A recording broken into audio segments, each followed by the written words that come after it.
Why is it that people are only capable of rational thought after they've already screwed up?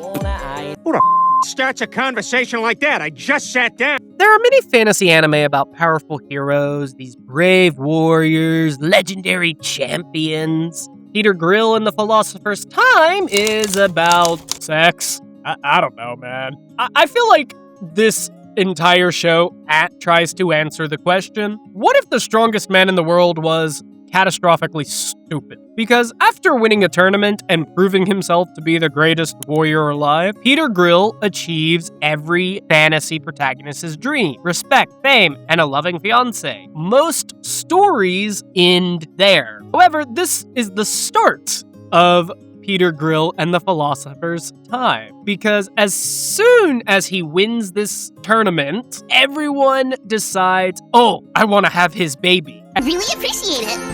So, I was just thinking. Give me some of your junk spunk. Are you crazy? What does that mean, huh? And it becomes a kingdom-wide breeding initiative. And unfortunately for Peter, every single bad decision somehow makes this show even better. Today's forbidden lesson is less about heroism and more about watching the strongest warrior alive lose repeatedly to psychological battles of women with absolutely terrifying levels of confidence. Class is now in session. So come along, Peter Grill. I'm sure you get the picture, so no need to put up a fight.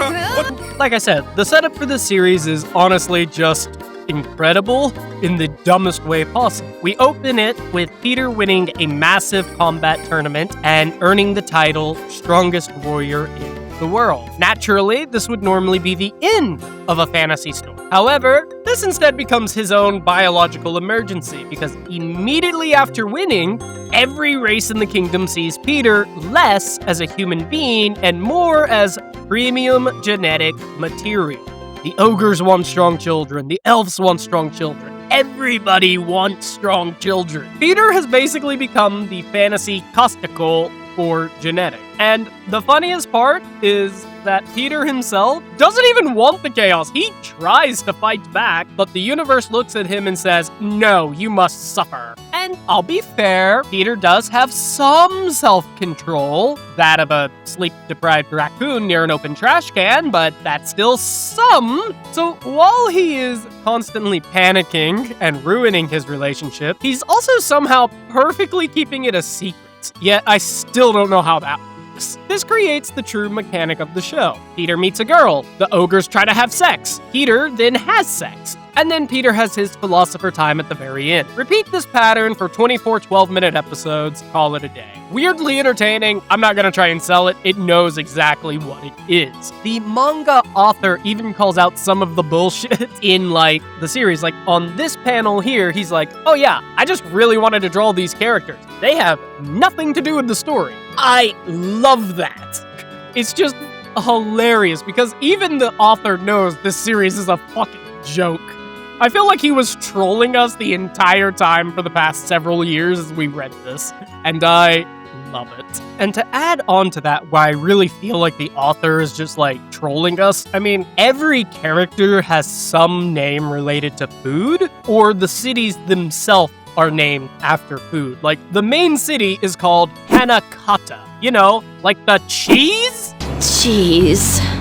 You also have this guy, the ogre guy, who comes in at the end of season 1. They pronounce his name as Spartacus, but it's written as Spartacos. Are you kidding? This is a troll of a series, and I love it. Because I'm sitting here trying to, like, I know there are those people who are like, oh, we're just gonna enjoy this. But, like, no. Because the ogres clearly treat Peter like he's carrying that final save file for New Game Plus of their bloodline. And yet, every new character is somehow increasing the threat level. And, I mean, we even get a dragon girl and a succubus later in the manga, and at certain points, the series stops feeling like that nice fantasy anime, and more like a nature documentary narrated by a deeply concerned scientist.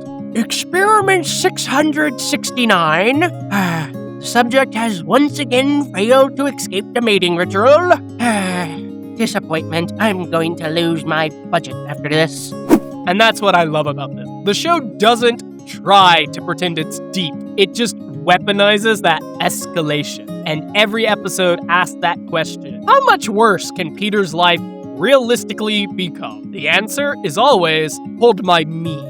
Now, is this series absurd? Abso-fucking-lutely. It's incredibly shameless, without question. But honestly, that's why it works so well. Peter Grill in the Philosopher's Time fully understands the kind of anime it is. It doesn't try to pretend to be this sophisticated high fantasy. It doesn't waste time trying to look profound. It simply just commits chaos from beginning to end. And weirdly enough, that self-awareness is what makes the comedy land harder. As the jokes move quickly, the misunderstandings escalate constantly, and Peter's suffering becomes so consistent that it loops back into being hilarious. I shall spare you no details. When two people who love each other pray to the heavens, a stork brings their new child and leaves it in the cabbage patch.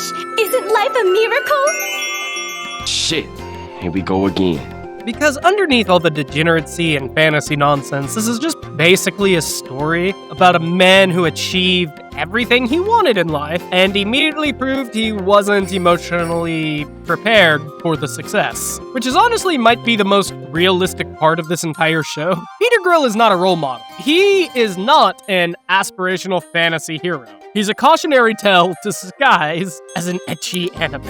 A warning that power means absolutely nothing if your decision-making skills collapse the second an ogre starts flirting with you. And honestly, that's what makes this disaster so entertaining. With that, we're gonna wrap up this lesson, as YouTube is probably gonna kill me for talking about this series because there is so much of it I cannot show on screen for obvious reasons. So let me know what you guys think down in the hate lab below. As always, I'm Professor Plague. Also, Lisa was best girl. Class dismissed.